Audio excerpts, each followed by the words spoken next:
Hi Mary, how are you? Welcome. I think it's just you and me. Probably because I actually started exactly on time today, which has been a rare occurrence this past month or so. um, I had to go back to my old webcam because all of the little issues I was having with my audio not matching my mouth and the freezing and the different things going on, it came down to the fact that my new fancier video camera is a 4K camera, and my little sad computer doesn't like it. So we're going to work on figuring out how to get that so I actually can use my new camera. Hi Diane, welcome.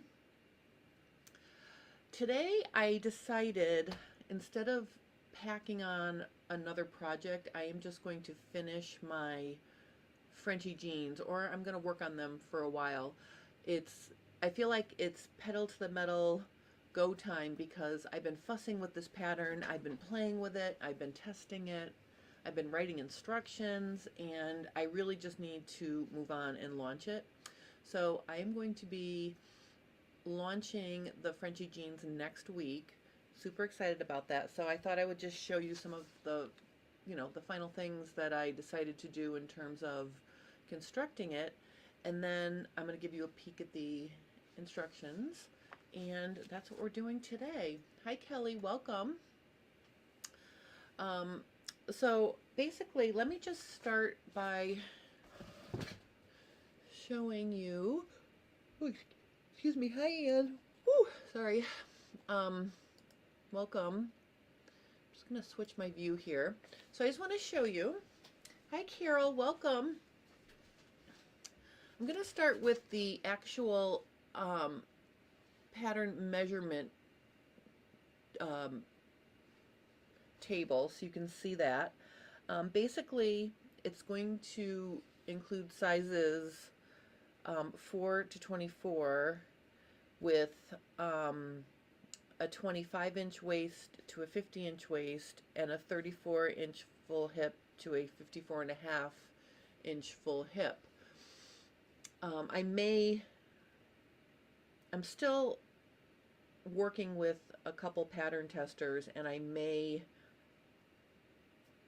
go up one more size, but I really think that that's what I have in terms of a size range. And of course, we'll be able to customize and make sizes that will fit people.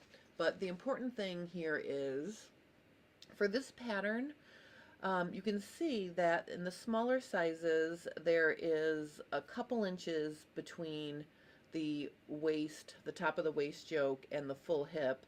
That difference gets to be a little bit more in the larger sizes, 4-inch difference. So I just want to talk a little bit about how you can customize the fit of this for smaller, more defined waists. Let me just stop and say hi. Hi Andrea, hi Judy, hi Deb, welcome ladies. The cool thing about this pattern is, let me just show you here. Let me get it so it's big so you can see here. Okay, so here is the top of my jeans, and I'm just going to make it a little bit brighter so you can, I'm going to blow out the white so you can see the detail here. You can see that it has a 4-inch wide finished yoke at the top, and the cool thing is you can create darts in this yoke and make it more fitted for a waist. So you'll be able to take it in a little bit at the waist if your waist is, smaller than your hip, and we can play with that. But you can also see here I did 3 buttonholes, and I digitized these buttonholes myself. They are like a jean type buttonhole. I'm going to fray check them, and I'm going to cut those open. Oh, hi Diane, welcome. So those are the buttonholes, and these are going to be a free download if people want to have it. So I'll put the, these buttonholes on my website, and if anybody wants them as a design, those will be free. There's space to fit this yoke, And I think what's important is you want the bottom buttonhole to be pretty close to the seam here because it's a little bit bulky. And you'll notice my top stitching came out pretty, I'm pretty happy with my top stitching. Let me get a little bit closer so you can see here. Okay, so my top stitching goes all the way around, you know, so around. And in order to get it to go through the layers here, what I did was I applied some gentle pounding with my rubber mallet on the floor. So if you have a rubber mallet, these are really, really helpful to make heavy seams. You know, if you pound it gently on a hard surface, and actually I pounded on the underside, you know, just to keep it from marring up my front. But basically, if you give that a little bit of a gentle pounding, then basically you're not going to damage the denim, but it makes it softer to sew over. So I got perfect top stitching. The other thing I want to say is this is wash away stabilizer. So after I finish, I'll throw them in the wash and that will disappear. So I use like an aqua mesh to embroider those. And so that's how it's looking right now. So my buttonholes are done. The whole fly is done. Over here, traditionally, let me just show you something else up close here. Make it a little bit brighter. Just so you can see. Instead of doing a traditional bar tack here, I just sewed right on my fly line of stitching through both of the fly pieces, and you can see back here there's a little seam right here, and what that's doing is it's holding the two layers of my fly together. Okay, so that's how I'm keeping the bottom of the fly from opening up any further than this. Okay, so that's going to take care of that. The buttons are going to get sewn right in the seam here. Okay, because I want this to stay completely closed, and the way my buttonholes are, they're right at the end, or the edge of my waist yoke here. So those buttons are going to get sewn right to, you know, right in that little spot right next to the seam. And the cool thing is I'll be able to catch some of that seam allowance in there, so the buttons will be really secure because, you know, this fits me perfectly.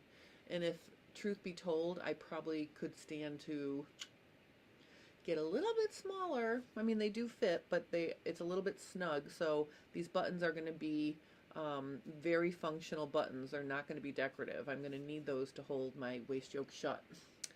So that is that's where we are right now, and I'm going to just sew some more of this in a minute. But now that Diane Bacon has arrived, I'm going to open up. She sent me some warm hats for all, so I thought it would be fun to share those with everybody. Like to Sew would like to know when they can get their pattern. I anticipate launching it next Friday during FabFit Friday. So I'm going to have that pattern launched. And I'm working with Fabric Mart Fabric to do a sort of a launch class with them. But the pattern will be launching because I have to get it out. So it'll be a soft launch. Anyone who wants a pattern can have it. And then I'm going to follow it up with a class on Fabric Mart Fabrics, I think. So, all right. So these are from Diane Bacon. If anybody isn't aware, I have a free PDF pattern for Fleece Hats. And if you make the hats and send them to me, I will give you a $10 coupon code in my store. And anybody who gave them to me last year, I made a new code, so you can get a $10 coupon code every year if you want to. But this year I'm going to be donating these hats right in town. And somebody asked me if they could use the pattern and donate them to their local area. Absolutely. I think any nice sewing and charity sewing is a good thing, and so you don't have to send them to me. So let's look and see. Oh my gosh. Diane crocheted. Look at these hats. Oh my gosh. These are beautiful, Diane. Okay, so we have 3 crocheted hats. And we have 3 fleece hats with a little note. Oh, a little note with her email, her address and her email. Excellent. All right, so here we have the hats themselves. Okay, so this is, okay, this is not my pattern, but I love it. This is the pattern. So the pattern is a little, it's got a slit in the middle of the back to make your brim, so you put it on and it covers your ears. Very, very nice, Diane. Thank you so much. I cannot wait to gift these to my local shelter. I'm so excited. And I love the crocheted ones as well. And of course, you know, I'm a budding knitter. I'm actually starting baby hats for my cousin had twin babies, Jackson and Maeve. So I'm going to be knitting little baby hats, and I'm going to make fleece cuddlers to go with it. But those are very cool. So thank you, Diane. In here. All right. So now let's get to sewing here. Oh, wait a minute. Let me just show you the instructions before we get going. I thought I would give you a chance to see how my instructions look. Let me just make sure.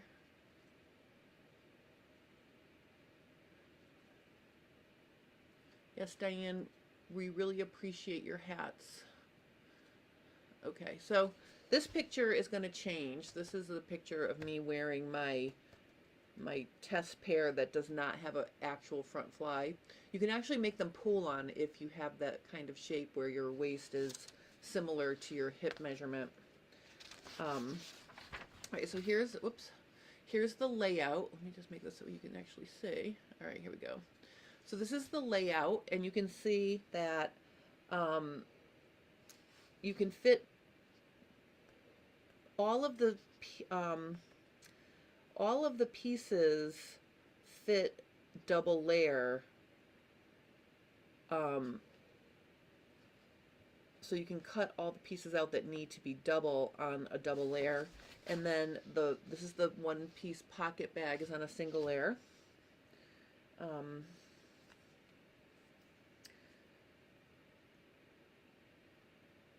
right. All right, so I think I might have screwed that up actually. You know what? I think I screwed it up. This is for to size 14, and then sizes 16 to 24, the top piece does not fit across the thing. So see, I've already noticed a typo, so I have to fix that. But all the layouts are going to be there, and they're going to be correct. Those are what the pattern pieces look like. All right, and then I have my pocket construction, and every step has a illustration to make it easy to follow. And the dark or the gray shaded shapes are the wrong side, and the white is the right side of the fabric. So it makes it pretty easy to, you know, you're going to attach your denim facing onto the pocket bag, then you're going to sew that onto the front pocket opening and flip it to the wrong side, top stitch it, and then fold it into place. So the front pockets go together really easily. And then we have this front fly. Now this fly is completely non-traditional, and part of why I say that is you'll notice that the left fly is only half as long as the right fly. The left fly is a single layer, the right fly is folded, and the left fly is a little bit shorter than the right fly. Depending on the size, you're going to put 1 or 2 snaps. Okay, and I have my little innie and outie illustration, so you know where to put those. and I sort of laid out all the pieces that are involved with doing the front fly. Normally you sew the front pockets, you sew the front fly, then you put the waistband on. But in this construction, the waist yoke is actually part of the construction, because you can see it goes all the way through. The right fly piece goes all the way to the top. Okay, so those are all the steps for doing the whatever, the fly. And then here's just to finish it up and sew the front crotch. So I just wanted to show you some of the instructions beforehand. And all of that part is finished. And really that's the hard work, is getting the whole top of these jeans stitched out here. All right, so this is all finished. The next thing I want to work on here is I want to work on back pockets. You know, obviously back pockets can be optional. I think there's a lot of style going on in these jeans, meaning it's got the 4-inch yoke on, you know, going all the way around. So if someone doesn't want to put a front pocket, a back pocket, they certainly don't have to. But basically what I want to do is show you an easy way to mark and turn your edges if you're just going to make a traditional patch pocket in the back that's not lined. So let me get my sewing machine here, and then let me just make this a little bit closer here. All right, I have jean stitch thread in there right now, and I think I'm just going to switch out and put just regular thread for this step. What I'm going to do is I am going to actually stitch my fold lines into my denim. So what I mean by that is, instead of just pressing the edges of my back pockets under, I'm going to stitch in guidelines, and you'll see why I'm doing that in a minute. I'm doing it for a reason. So basically, what I'm going to do is I am just going to sew a 1/2 inch from the edge of my raw edge of my pocket here. I'm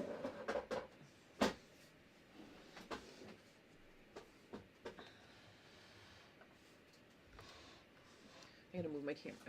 Sorry, I've got a really weird angle going on here. All right, that's better. Let me see. Hold on, I'm sorry. Okay, so I can move this a little bit closer. All right. So what I'm gonna do, let me move. Let me just tuck me in here a little bit. All right, so I'm just gonna sew 1/2 inch. You know, and I'm just doing like a 2.5 inch stitch length. And I'm gonna go all the way down my 1/2 inch. I'm gonna go right off the fabric, and I guess while I'm doing that, I'm gonna sort of do a little production sewing here. I'll get them both done at the same time.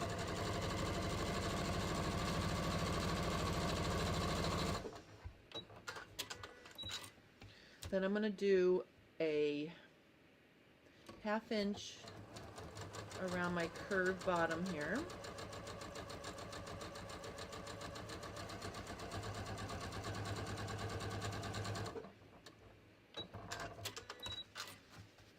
Half an inch up the other side. Oops, my thread came unthreaded.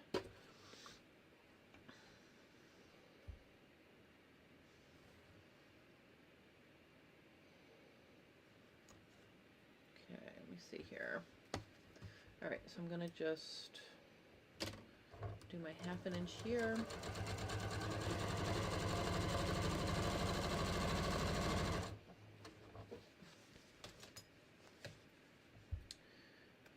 Now I can continue on with this one.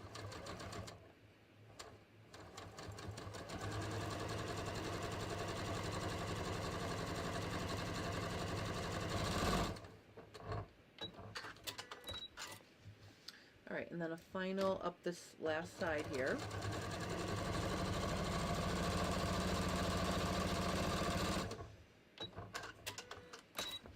Now the top of my pocket has a 3/4 inch allowance.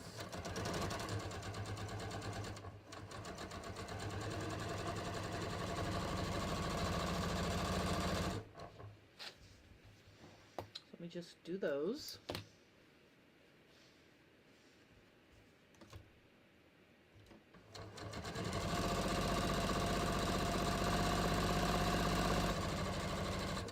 All right, so now let me show you why I took the time to sew around the edges. I've got my pressing surface here.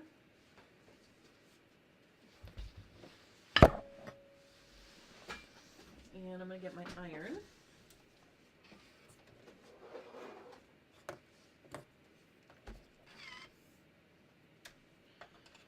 Okay, so what I'm going to do here is, before I press anything,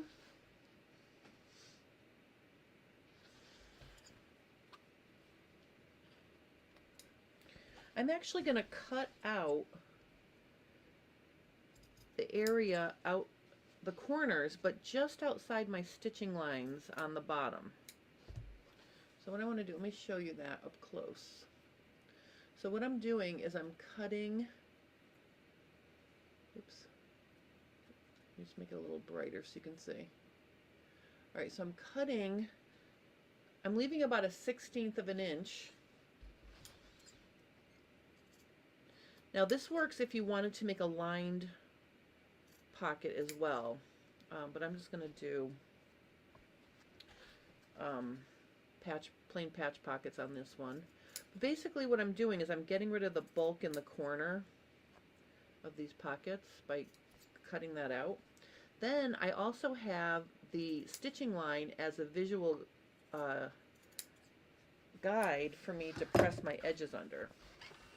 So now let me make this a little bigger and maybe a little sharper. There we go. Maybe a couple not quite as bright here. So now I'm going to go down one side, and when I press this, I'm going to make sure I can just see my stitching, you know, on the hem allowance that I'm turning under for the sides of these. Okay, so I'm going to do the two bottoms first.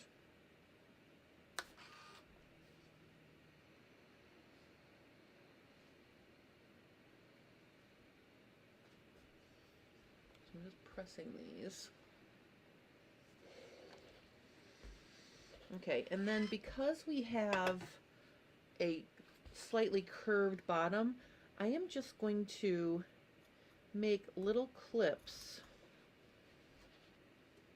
Well, not clips. I'm actually going to cut out little triangles, because what's going to happen is the triangles are going to actually close when I turn this up, because the edge of the pocket is a little bit bigger than where I'm folding it to. So these little triangles are actually going to close, and I'm just going to do 3, kind of evenly spaced. But again, that stitching line gives me a guide for how far I can clip in. So now it looks like this, okay, and then I'll be able to turn these edges under, and instead of dealing with just one curved edge, I can deal with all of these sections separately. I feel like that's still too bright. There we go. So I'm just going to press these edges under.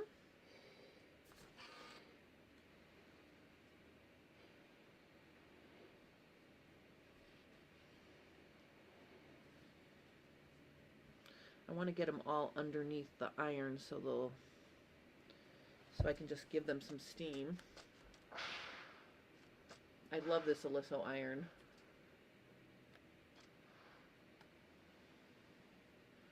Okay, let's see here. All right, so then when I turn it to the right side, you can see you get a really nice curved finish.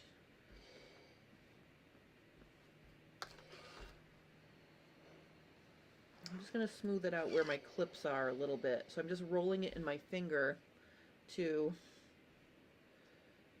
get it. And then we have a nice turned under pocket with really no bulk. All right, let's see what Mary says. Mary says, I usually put a strip of interfacing across the top of the back pocket. I use my pockets a lot. Yes, I'm actually going to use, Mary, some of this knit stay tape. So it has a little bit of give because this is stretch denim. So I'm actually going to be using this in a minute for the top. All right, so after we get all that turned under,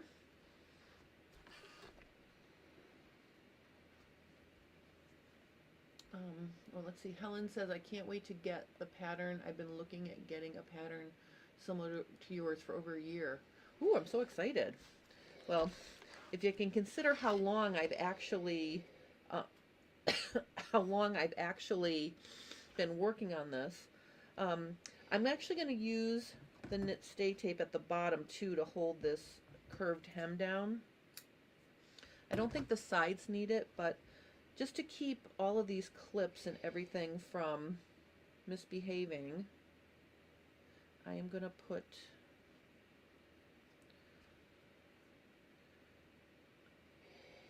just a little strip down here. Oops. And this is the So Keezy stay tape. So again, I'm just going to sort of finger press it into position. I just want to cover the raw edge at the bottom and the tops of those slits. And that actually will hold everything down, and it will keep me from having to worry about it when I top stitch. Okay, so here's the bottom shaping. And then for the top, again, this pocket, if I fold it down, let me just fold it down so you can see what's going to happen here. You can see that it gets wider. It's got slanted edges. So I'm just going to press this just to show you.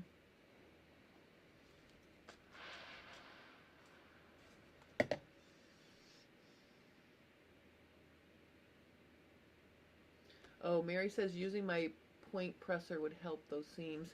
Yes, you can definitely use, I don't have my point perfect here, but you can definitely use a clapper or a piece of wood to help press that. But what I want to show you here is you can see that the little edges stick out. So I am going to clip these in like this.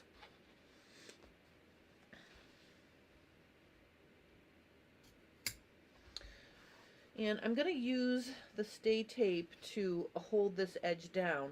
Now, if you wanted to support the top edge of your pocket, like, Mary mentioned, you could actually run your stay tape right along the top edge to support that very, very top edge.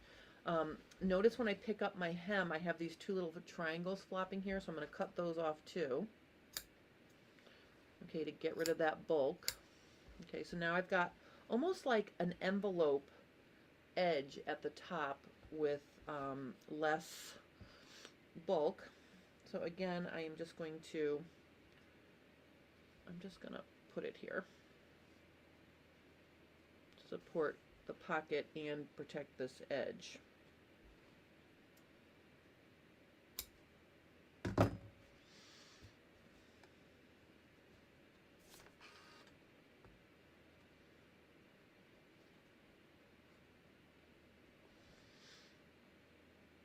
Okay.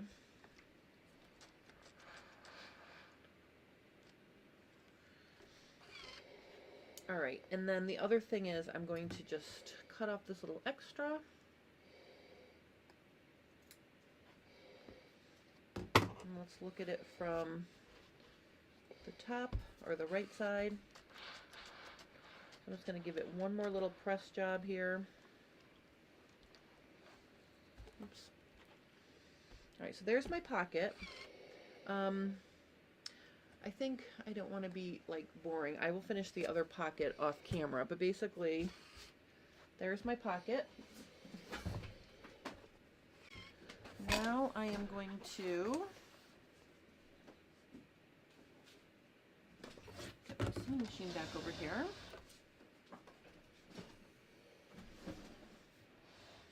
And the first thing we have to do is top stitch the top edge of the pocket. So I'm gonna put my top stitch thread back on. And I'm working with red. This is so exciting. I have all my red raglan sleeve tops. I decided to use red as my top stitching thread.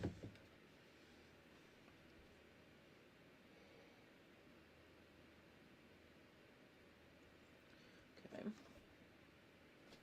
All right, so I'm going to just top stitch right across the very, very top of the pocket. And I'm going to make my stitch length about 3.5.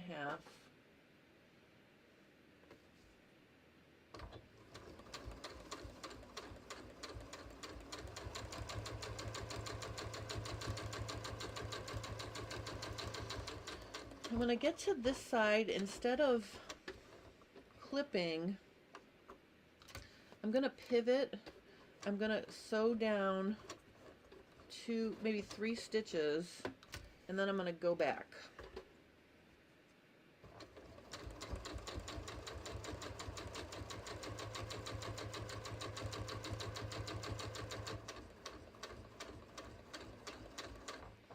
I'm going to do the same thing here. I'm going to just top stitch up 3 stitches,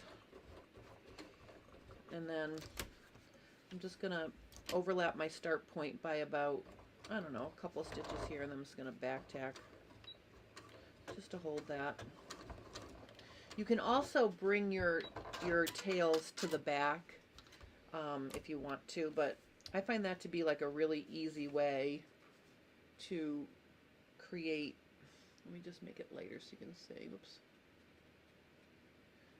You know, really easy way just to make some neat top stitching up at the top. All right, so then we're going to look at our back here. And I'm going to go with my traditional, or my placement that I always use when I'm putting pockets on jeans. And basically what I'm going to do is I'm going to draw a couple guidelines here with this chalk. And the first thing is I like to have 1.5 inches away from my top stitching. So from my top stitching, I'm measuring 1.5 inches. Okay, so that's there. And then on this inside corner, I like it to be 1/2 inch from the top, or from the seam. And I'm going to go down to 3/4 on this outer edge. So what I'm going to do is I'm just going to draw myself a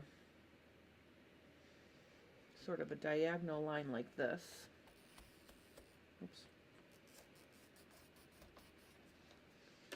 Okay, so they're going to be at a slight angle.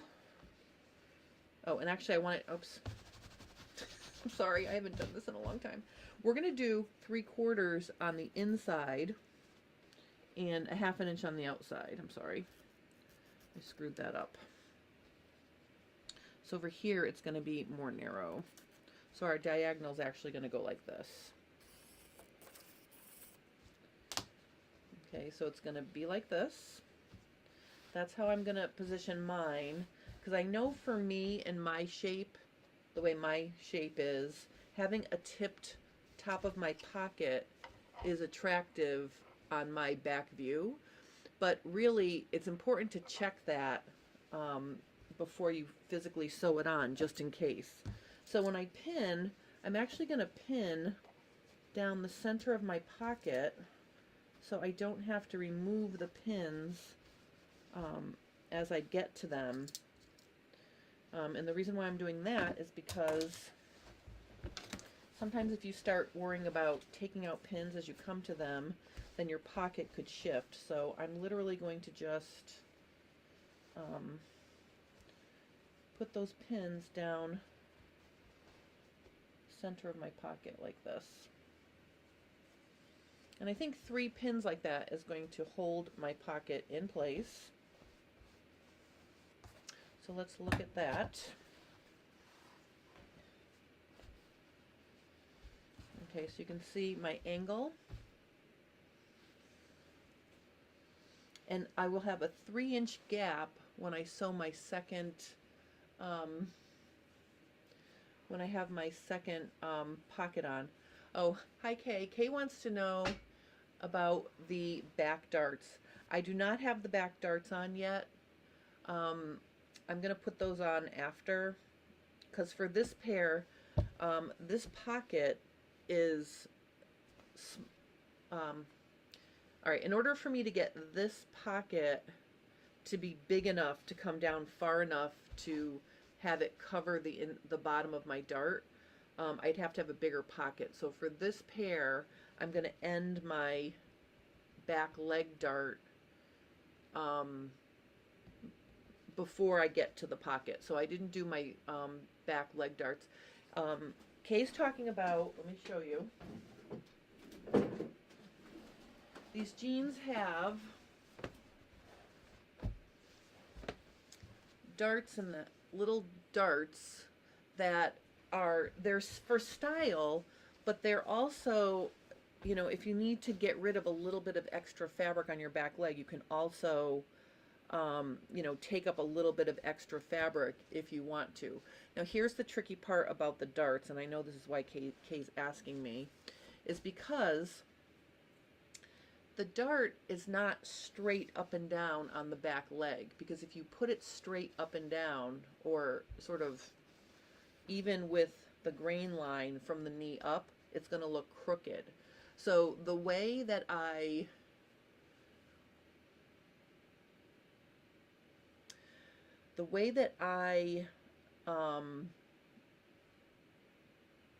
position the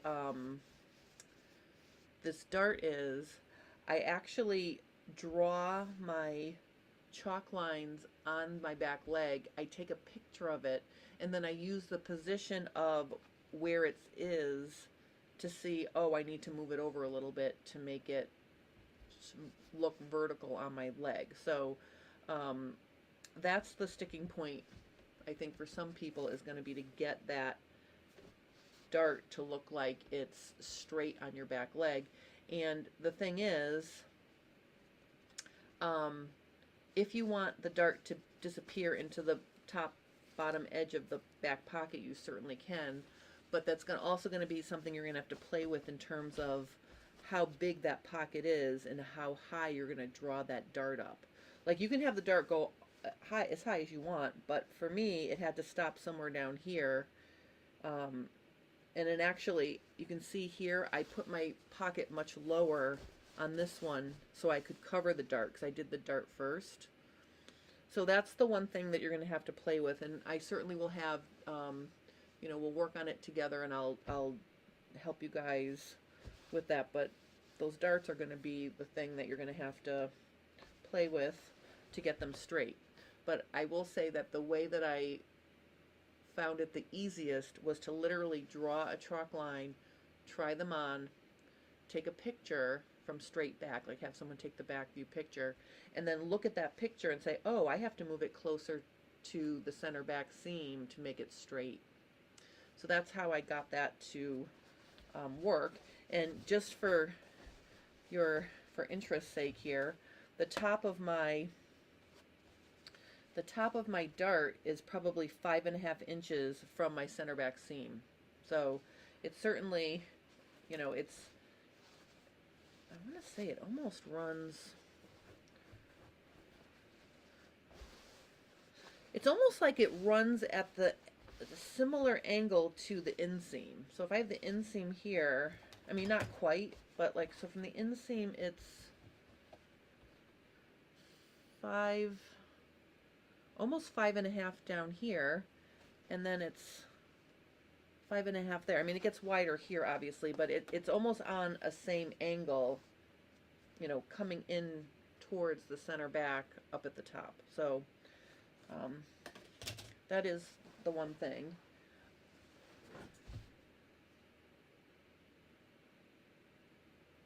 And then Mary says that she feels like my, all right, I could be that I'm losing my mind. I'll be honest, I haven't put a pair of pockets on jeans in a really long time. Just see something here. Let me see. Oh, of course, these. Nope, see, these are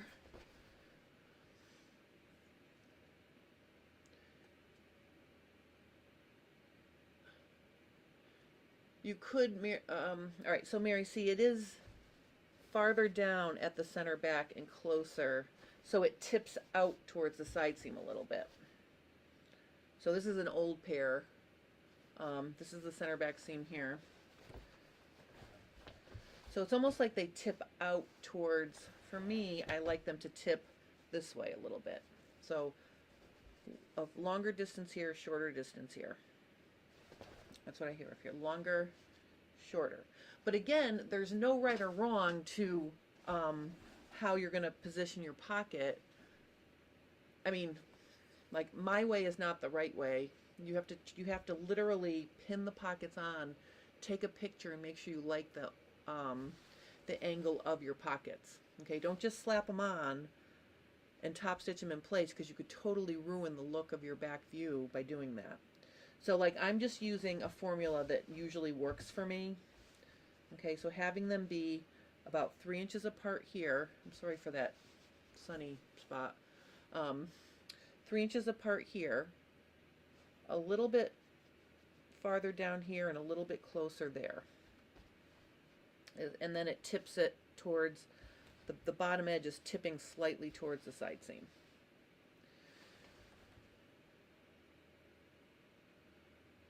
Oh, you like the denim trim? Well, these, okay, so these jeans, this is actually fabric that I sewed on and pressed down to cover the denim. These jeans are completely lined in denim, and I free motion quilted them, the layers together. So this is actually Amy Butler print that I laid the cotton on top of the denim, free motion quilted around all the flowers and pieces, and then sewed them together. And then, as it turned out, they were way too hot for me to wear. And this is like 10 years ago too, or 12 years ago I made these. These are old. But you can see, if I turn them, see how it's all quilted? You see that? Yeah, so these are vintage. This is before I started working with the trouser style pocket bag. So I will never fit back into those, I can tell you that right now. All right, so let's bring the sewing machine back. And the way I like to sew my pockets on, now obviously if you need to try your jeans on to orientate the pockets, then it's already sewn together. So the easiest way to sew the pocket on, if you've already sewed the already constructed it, is to turn them inside out like this. So I'm going to start on this inside edge, and I am just going to stitch down.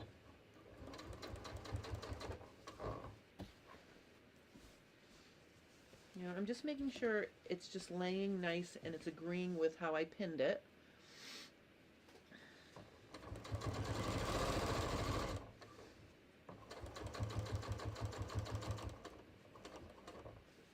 When I get to the corner, I'm going to hand walk it so I can stop, you know, at a good spot to turn my corner here. So I'm going to pivot.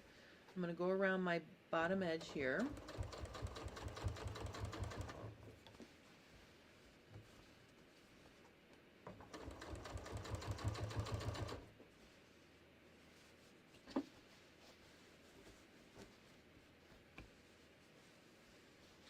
just going to make sure everything is laying nice and flat.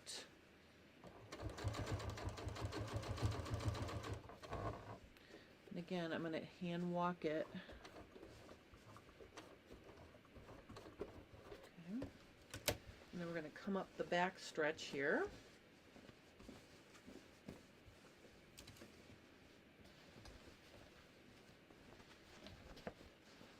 I'm just going to make sure the fabric is all laying nice and flat.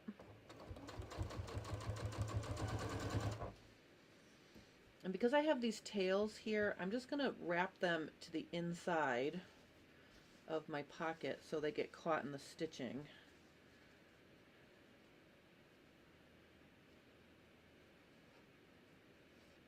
Just wrap it right back there.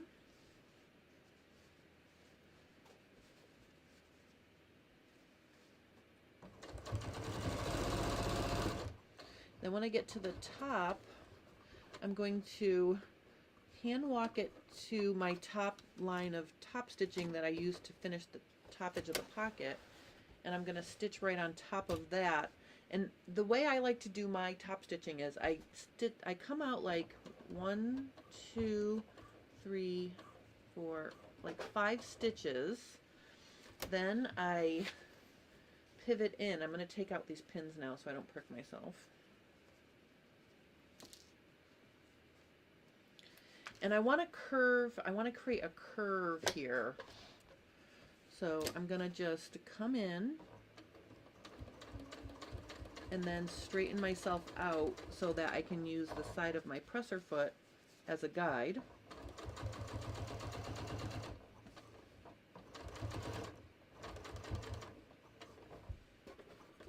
Okay, and then I'm going to pivot.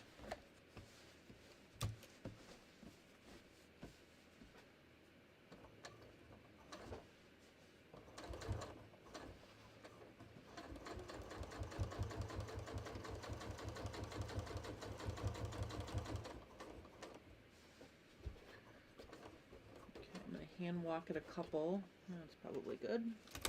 And then I'm going to pivot my last time.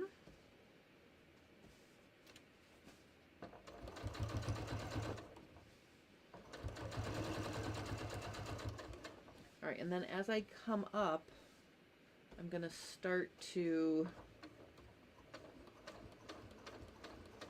sort of come out and curve up to that top row of top stitching again.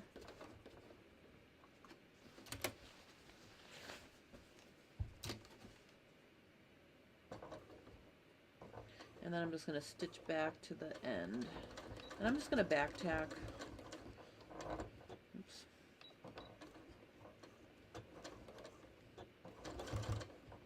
Okay. All right, so let's look at this.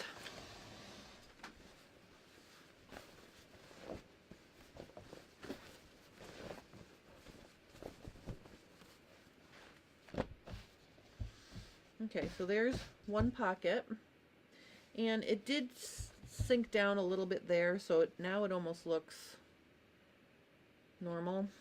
I mean, now it almost looks like it's even. I'm gonna have to try them on and see if I like it, but basically there is my top stitched pocket. Let me see if you can see. Okay.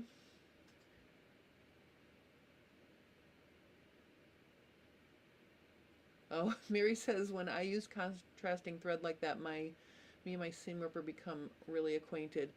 Yeah, I know. Sometimes, you know, I may want to fuss with it. We'll see. I'm going to try them on after and see if I like the way that pocket looks like that before I put the other one on. All right, so really all I have left to do is put the second pocket over here. I'm going to do that later. But what I can do to finish these jeans is I am going to switch to my regular sewing thread again, and I'm going to sew my legs together, and I'm going to sew my legs on.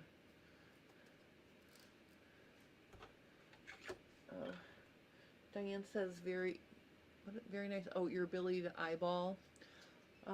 Yeah, when you sew a lot of jeans, or if you just sew a lot in general, I think it gets easier to sort of eyeball. I can eyeball down to like a 1/16 of an inch pretty accurately. But it's just from looking at all those measurements. Let me just, all right, let me, okay. All right, so remember, there's no side seam here. So what I have is, here is what my leg looks like. Let me make it big so you can see.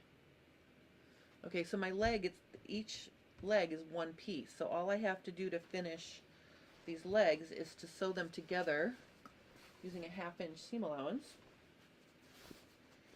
And I'm going to really make 2 tubes. Oh, another thing that we talked about, and I think I was talking about this with Kay, another way to fit the waist, if you have a significant difference between your defined waist and your full hip, is I'm going to mark on the pattern where you can actually sew darts where the side seam would be up at the top of the waistline. So if you need to take that in a little bit more at the base of the yoke, I will have some fitting things to help us do that. So that's the other thing we talked about. All right, let me just pin these together and then we're going to sew up the legs. So just for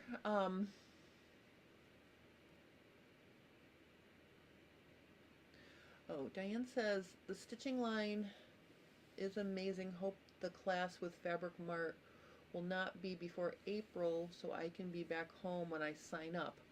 I don't think it will be before April. My March is extremely busy. I'm not adding any more classes in March, and actually I was just going to say to you, my schedule has been very crazy. I've taught like every weekend for the past 4 weekends practically.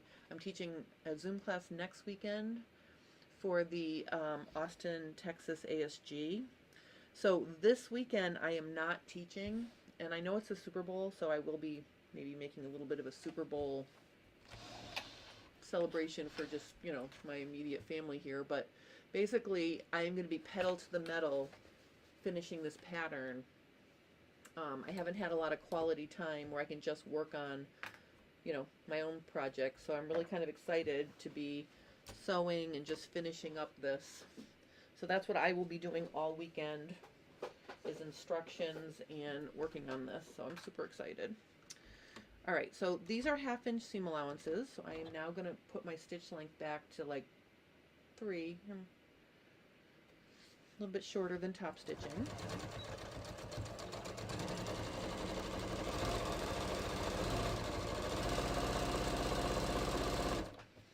I will tell you, if anybody has one of these Janome, either the new Continental, the gigantic one, or this is the Memorycraft 67P, having the built-in walking foot with the straight stitch is really, really nice. It makes sewing accurately really easy.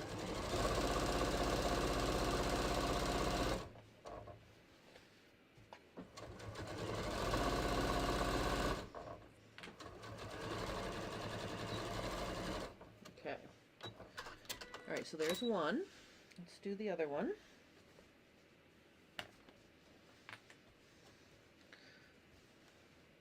I just want to point out I am using my Wonder Clips right side up. Diane.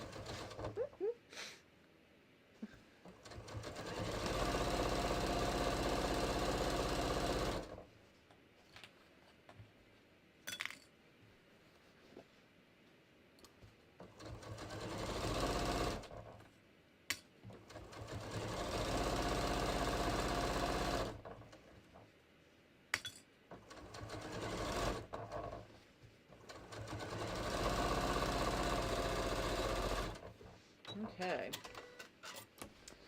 All right, so while we have our lower legs in just a tube, I am going to press my seam allowances here.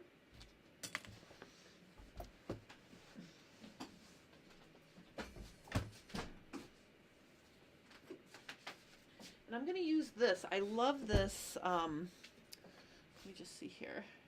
Oh, Diane noticed.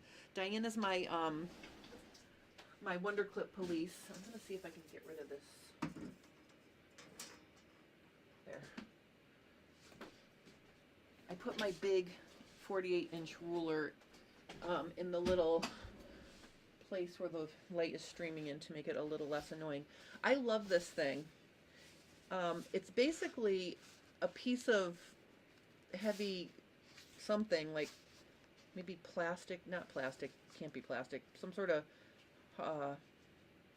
hard cardboard or something. It's got batting around it, and then it has this Teflon coating. I love this when I have to press legs, because I can press them without pressing through to the other side. So let me just show you how this works. And actually it's perfect for stuff like this, because it's really easy to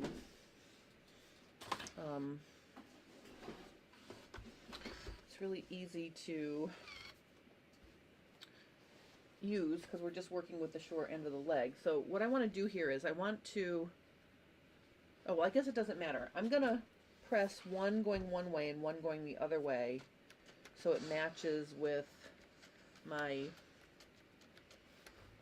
other inseams that I've already stitched. I want them going in the same direction. So see, having that little Teflon pressing strip under there allows me to make quick work of this. You know, then I can take it off and turn it right side out.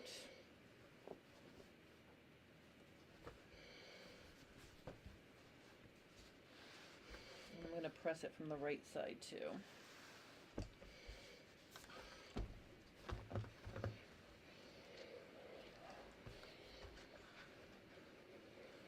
Okay. All right, so there's one leg.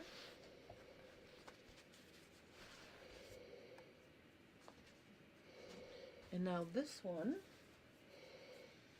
I am going to press it going the other way. So I pressed one up, I'm going to press this one down. I pressed the other one down, I'm going to press this one up. So basically, this one's going to go this way.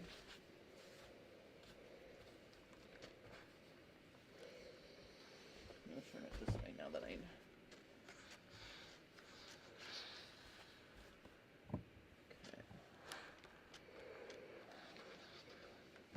You know, and you know how, like, when you're making traditional jeans and you want to top stitch your inseam, you have to do it before you sew your side seams, because it just makes it easier. Well, we'll be able to top stitch this because it's shorter. We only have this little tube to stitch. And I just want to make sure I have inseams going in opposite directions here. So I've got, there's my knee, here's my knee,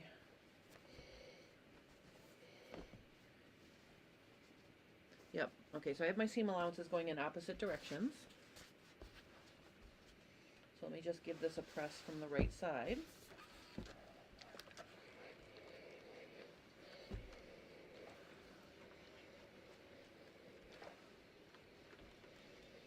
Okay. All right, so now what I'm going to do is let's top stitch. Oops. Let's top stitch our inseams here. Okay.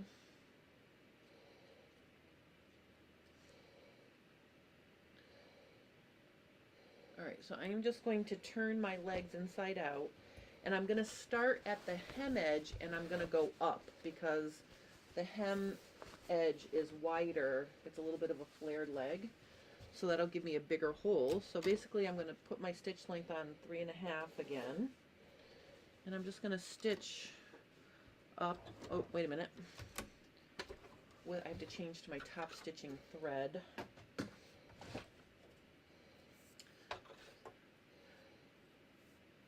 All right, so because you guys are my favorite best followers along, I'm going to just give you one little insight into my 25,000 subscriber celebration, I'll tell you what two of the amazing giveaways are going to be. First of all, I'm super excited that the Big Mat Rotary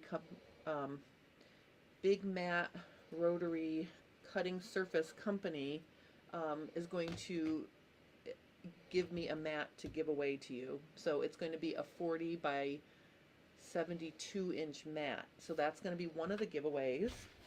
And then the other giveaway I have at the organized is Lisso Iron is going to give away their big iron, their mini iron, and an ironing board cover. So that is an amazing giveaway. So I am almost done planning. I have a few more surprises in there too. I have a couple other things I'm going to be doing, but those are the two big giveaways that I'm going to have for, you know, sort of to thank you guys for following along with me. Oops. All right, so something is gunked up. All right, so clearly that means something is not threaded right. And if I look and see what happened here, sometimes when I'm talking and I'm threading, stuff goes awry. Let me just do that one more time here. Okay. All right. I think I'm good now. All right, let me just thread that again. I think when I get to sew the leg on to the, you know, the bottom part of the leg onto the top part, I'm not going to change thread. I'll just leave it top stitching. All right, so getting back to this, I'm going to be at the top.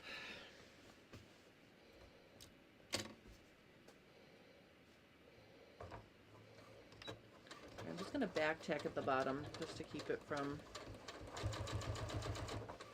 you can see, because I'm working with a half leg, it'll be fairly easy to top stitch this inseam.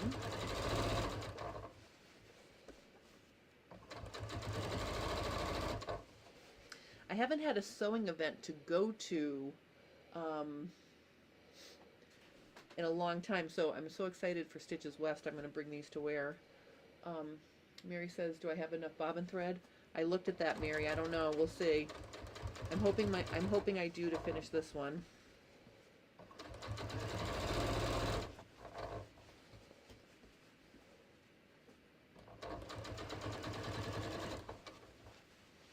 Okay, so as I get to the knee, the hole is getting a little bit smaller, but you can see it's fairly easy. All right, now I'm at the knee. I'm just going to sew off the edge. Okay, so then to get it back out, I'm just going to pull it out the way we came. Look at that. Oops, you can't see that at all. Let me see here. Okay, so here is my top stitching for my inseam. I'm going to look at my bobbin. Ooh, I think I have just enough to do the other one. Let me try. So again, I'm going to turn this inside out.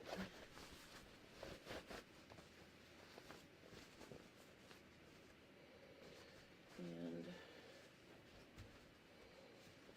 I'm going to start from the top again. This time I'm going to be on the other side.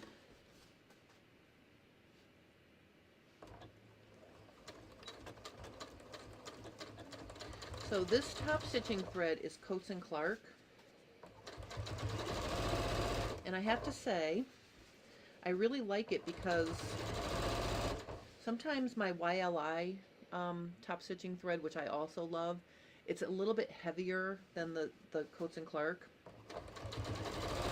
I just find that sometimes having a little bit of a lighter top stitching thread is more agreeable for your machine. Some home sewing machines don't like the heavier thread. I'm living on the edge, Mary. Hoping I have enough bobbin thread here. I think I'm going to make it. I only have a couple more inches.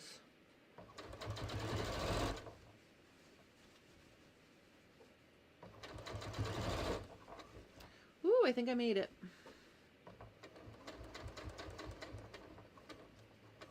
And again, I'm just going to sew off.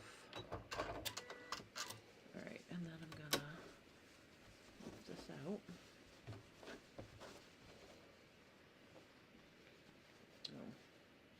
I sewed the other side to it. See what I did? I sewed the last couple of stitches to the other side of the leg. I'm going to have to fix that. Ding dong. All right, let's see. Okay. All right, so here is my second top stitching. Let me make it big now. Let me just make sure I'm, oh yeah, we gotta get that. I want to make sure I'm sharp.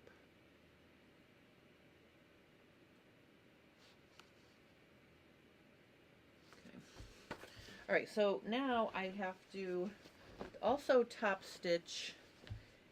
I didn't top stitch this yet. And honestly, I think, let me see. Let me bring this back over here. I'm going to turn these inside out. And I think the way I'm going to top stitch the top parts of the legs is, I think I'm going to go down one leg and then go down the other leg. So I'm going to start at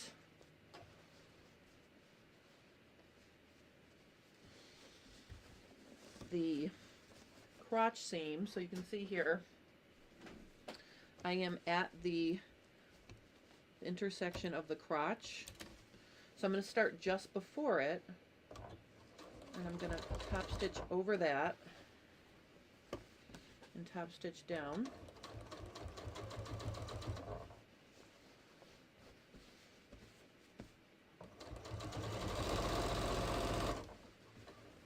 And then I'm going to have to turn it around and do the other one. Oh, you know, I probably don't have enough bobbin thread here now.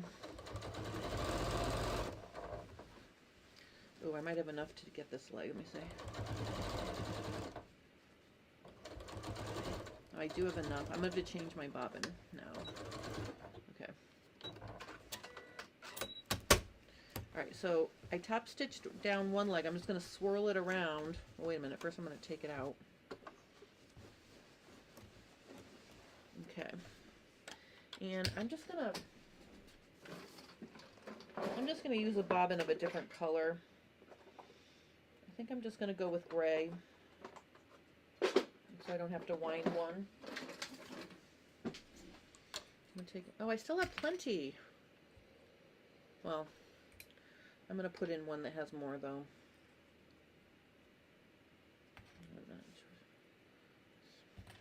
Let's put this one back in here. All right. So now, like I said, I'm just going to swirl around my top, and I'll go the opposite direction now. And, you know, we're also reinforcing the crotch seam by top stitching over the intersection twice. Oh, Kay says she loves her mat. She has the same mat as me. I will tell you now, I've almost had my cutting mat for a year, and while it shows my cuts,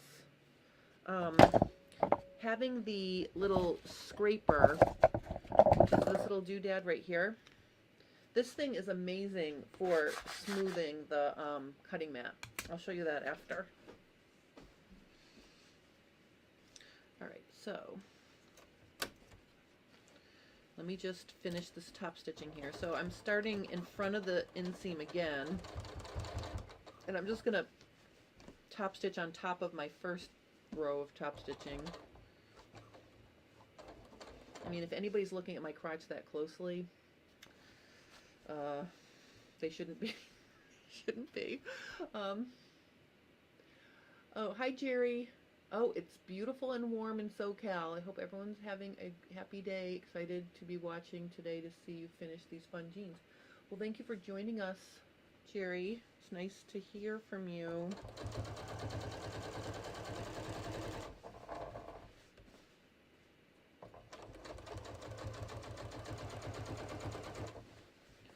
All right, so let me just do this one.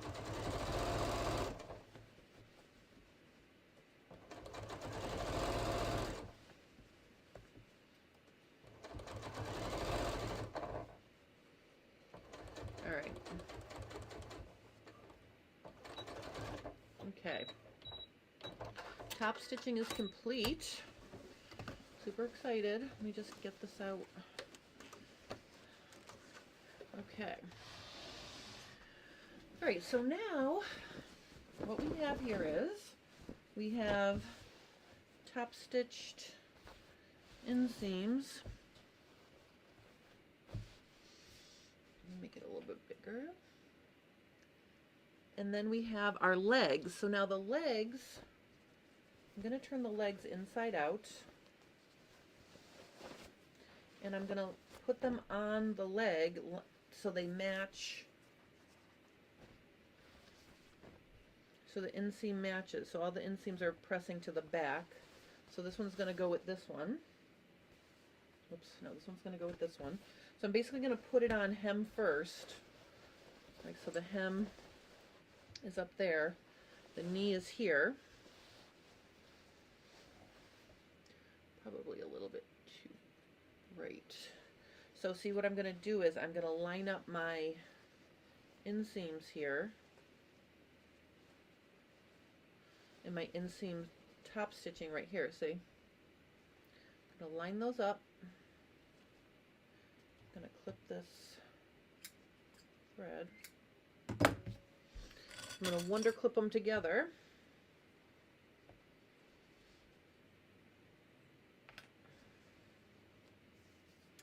You know, I'm wondering, you know, I think what I'm going to do actually is I think I'm going to make the seams go in opposite directions because that's really bulky. So no one's going to know. It's okay if it's coming to the front and then from the knee down. I think that'll be more comfortable. So I've got one inseam going one direction, one inseam going in the other direction. I think that's better. I'm just going to line up my top stitching.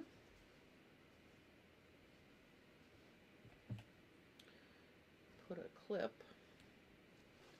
You know, and then I'm just going to basically fit this around.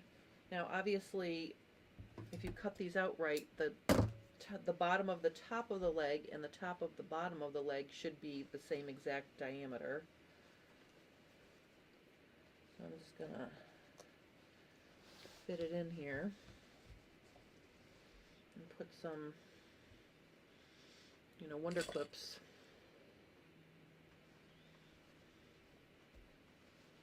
And I think I'm just gonna clip them both and then I'm just gonna sew them. So this is all I'm going to do today. I was very ambitious. I thought I would completely finish them start to finish with you guys, but everything just takes a long time. So I'm going to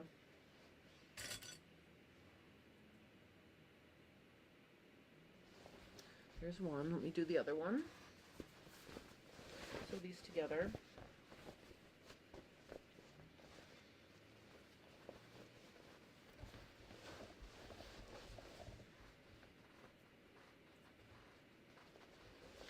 Okay. So again, the important thing is you want to line up your top stitching.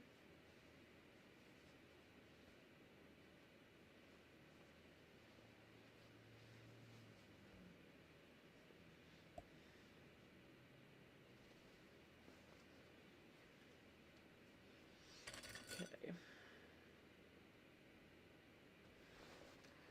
All right, so I'm just gonna, oh, I forgot to serge this one edge. I'll have to do that later. All right, so I'm not gonna, oh, wait a minute.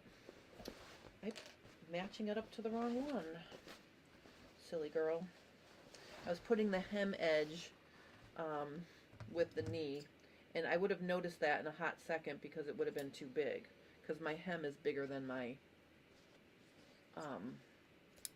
the hem is bigger than my, you know, wider than my knee. Now, if you want to make these straight leg, you absolutely can. So, I mean, that is an option as well. And I'm putting the top sides of my Wonder Clips inside the circle because I'm going to sew inside the circle. Okay. All right. Oh, and just an update on my little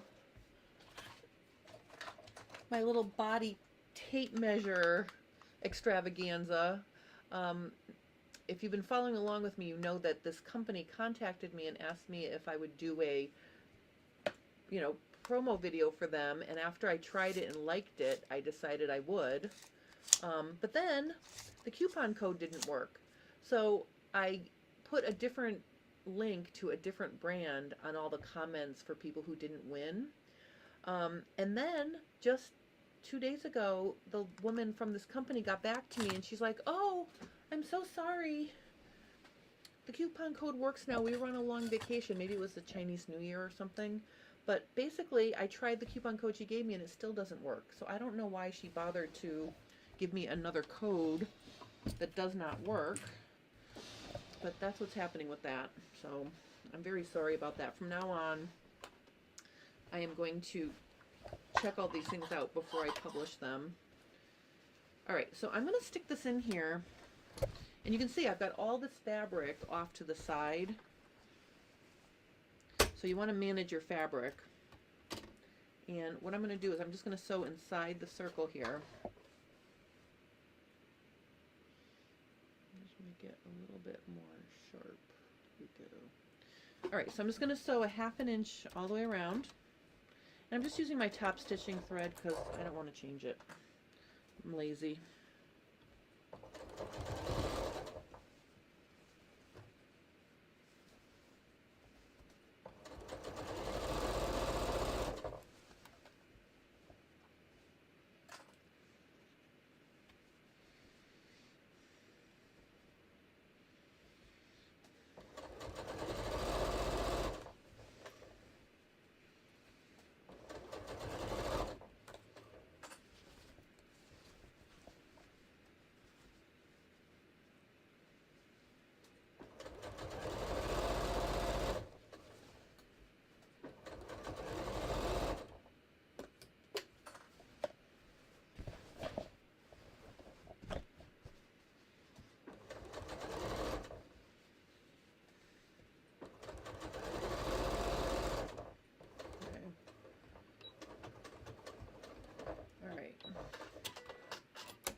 There's one. Let me just do the other one. And then I believe I also top stitched this seam. That's going to be a little bit because it's in the middle of the leg. Oops.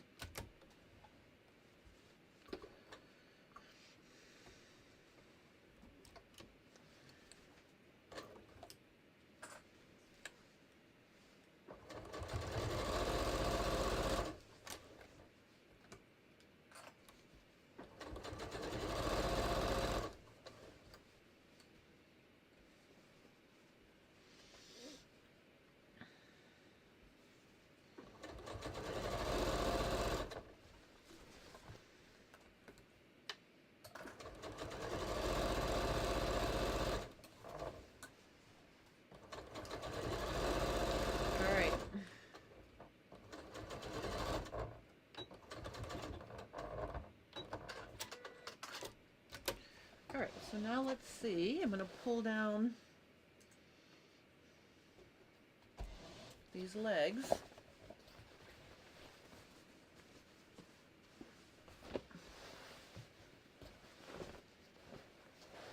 Okay, so you can see we have seams here. I think I did an okay job matching my inseams. Okay, and then I did top stitch. You can see here. Here's my other pair. I did top stitch the seam there, so that's the last thing I'm going to show you today. Let me just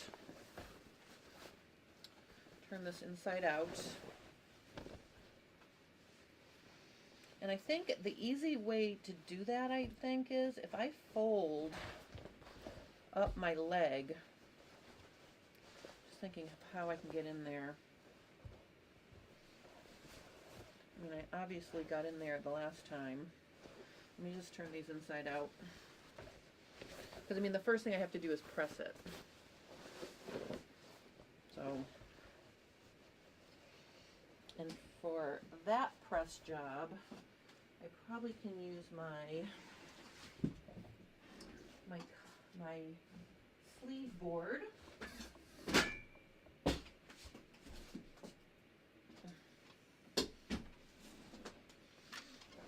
So, I just want to see the way I pressed this. Pressed it.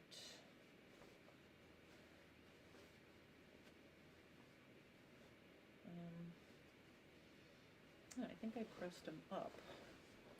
That would be dumb.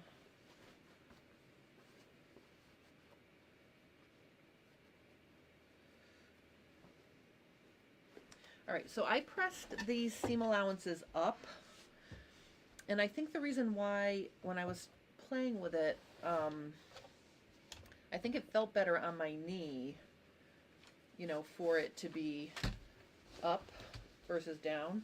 So I'm putting both of my sleeves in this sleeve board. So I'm going to have to press the seam allowance up.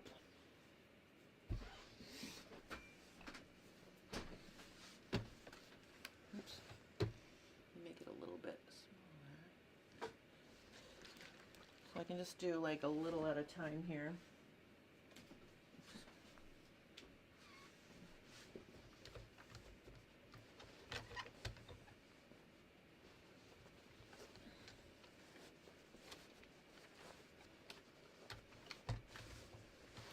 Actually, I'm going to put the fat end up there. Actually, maybe this might be the better thing. I'm going to use this flat thing. Okay. Alright, so I'm pressing the seam up.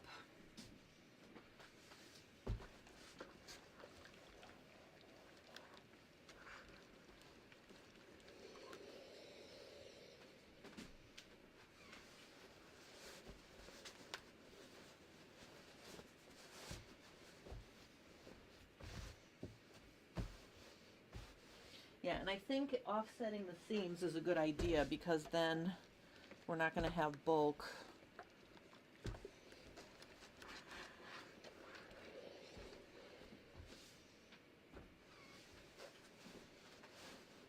I'm just going to do one so I can show you how to top stitch this seam. And then I think I'm going to call it a day. Alright, so we've got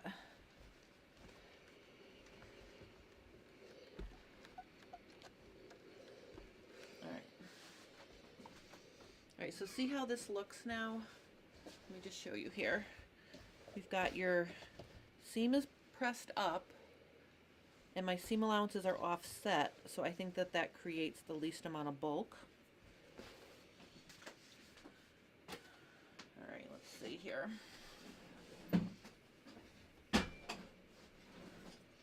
Alright, so now, last thing of the day, let's get the sewing machine over here. So I think I'm going to have to go in from the top, because that's my biggest hole. So I'm going to pull the fabric down until I can get to this leg here. I want to get to here.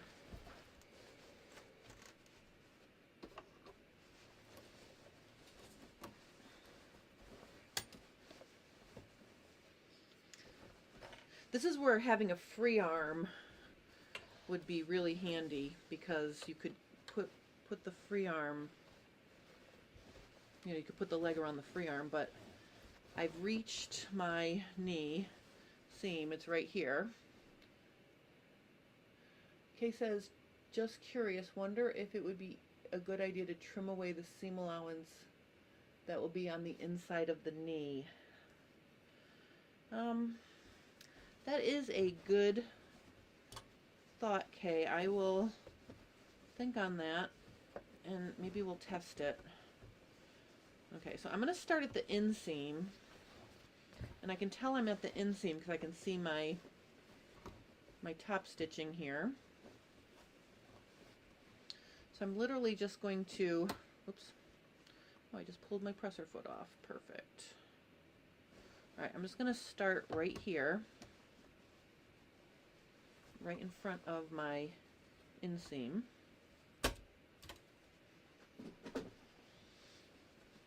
And I'm going to start top stitching.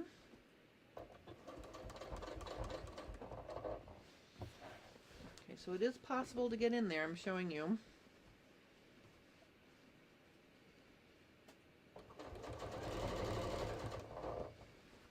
I think it's important to press all your seams really carefully before you start top stitching those, so you don't end up with trapping extra fabric. Make sure they're laying nice and flat. Where am I going?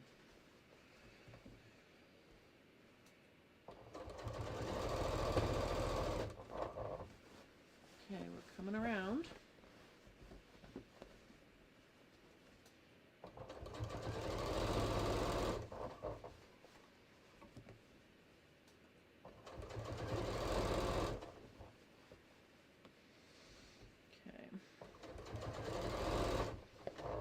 I can see my start point. All right, so I'm just going to overlap that. I'm just going to back tack here. All right. Okay, so now let's carefully make sure your needle is up the highest it can be before you start, you know, either putting your fabric underneath or taking it back out to give yourself the biggest clearance that you have. Okay, let's see how this looks. All right, so I'm super excited. I've made leather jeans in the past and I have not trimmed any seams at the knee, but I might check it. I might think about that once I'm wearing them. I gotta wear them for a good amount of time here. All right, so you can see I have my top stitched knee. See? All right, so really and truly, all I have left to do is top stitch the other leg, add my buttons, and sew on another pocket, and these are done. So I really wanted to finish them today during FabFit Friday, but I think we're gonna, you know, I'm gonna do the duplicate stuff that I didn't do. You know, I did one pocket, I'll finish the other pocket, and I'll top stitch. And then I'll show you the hem treatment next week, because I am gonna do something a little non-traditional with the hem, but I will show you that next week. But in any case, this is the Frenchie Jeans, and what I was saying earlier is if you have a more significant difference between your full hip and your actual waistline, we can sew some darts here on the where the side seam would be to help make that transition from your full hip measurement to the top of your waist. So that is another fitting thing we can do. But I'm kind of excited. These are almost done. I really want to get the buttons on so I can try them on. You know, like I said, this is a stretch denim, and I think the problem I was having with trying to do those embroidered waist yokes is that I need that little bit of give around my waist for these to shut. So I'm super excited to get these buttons on so I can try them on. They do close, but it's hard to see what's going on when I have to constantly be holding it shut. But in any case, that's the top.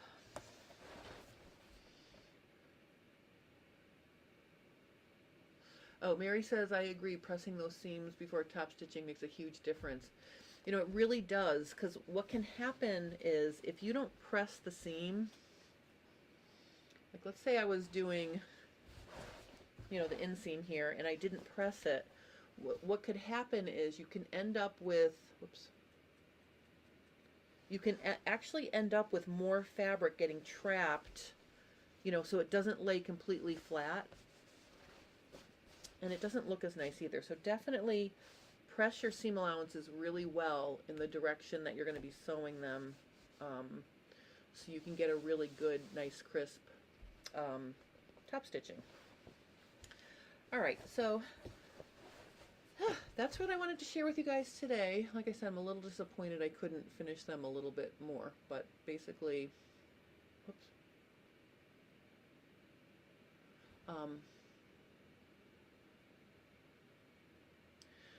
Diane says, looking very nice, could you do a one-piece leg?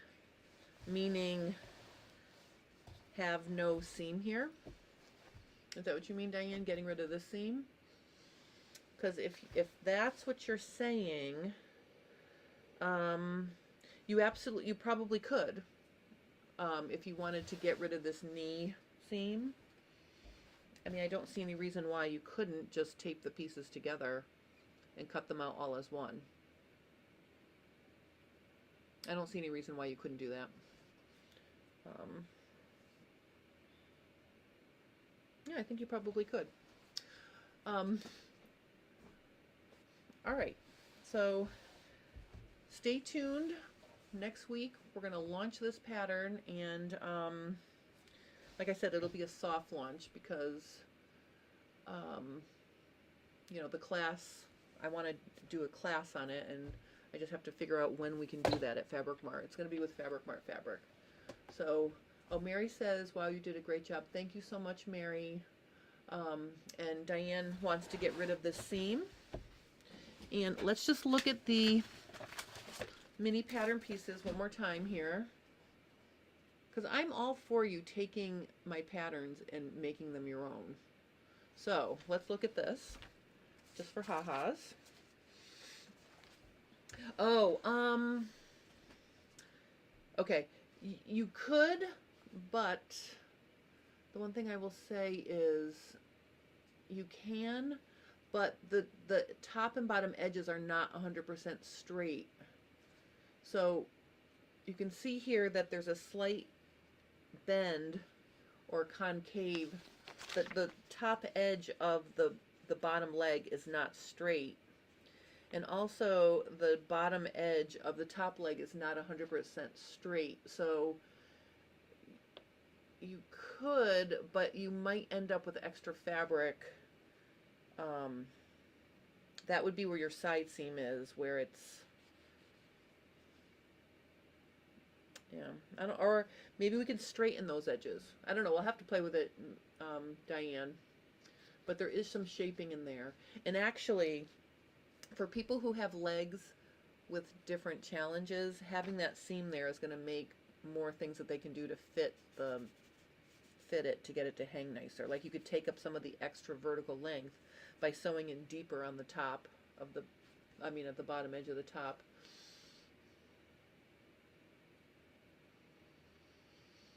Okay, so Mary says, really cute jeans. Thank you, Mary. And Kay says, I think you could, but I also think the idea of the paint was a lot of different stitching places. Maybe you could match the color for top stitching at the knee. Maybe I would use a matching color for top stitching. Oh, you mean to not make it so noticeable? Like for visually, if you used just regular thread even and not a contrasting top stitching to minimize the look of that seam, you could definitely do that. But we can play with it. I haven't tried to connect the top and bottom into one piece yet, but I do know they're curved, so we'll have to see. But in any case, that's what I wanted to share with you today, and you can see that I was able to do that without any freezing or funky camera problem. So I'm super happy that at least my camera thing is working right, even though I had to go back to my old Logitech webcam, but if it's working, that's what I'll do. But anyway, so I hope you guys have a wonderful weekend. I will be busting my butt working on all the things that I've had no time to work on because I was teaching the past few weekends. So I'm actually looking forward to just spending some quality time in my studio. I'll post pictures and different behind the scenes in J Stern Designs Fit Sew Embroider Facebook group. So if you're a member of that, I will be posting little behind the scenes. Oh, Kay really likes all the extra stitching points. Well, yay. I think it's funky. I just think for something different. Anyway, I'm kind of excited because I've been really thinking about these jeans for a long time, so I'm chomping at the bit to release it now that it's been so long that I've been thinking about them. But you guys have a wonderful weekend, and I will see you next week for FabFit Friday. And yeah, keep me posted if you need help with anything. And if you guys are working on anything and you want to share it in our group on Facebook, please feel free to do that as well. I may actually be posting some pictures of some sourdough bread this weekend, maybe. My other thing I'm doing. But anyway, you guys have a wonderful day. Thank you so much for joining me. I super appreciate all of you, and have a lovely, lovely weekend.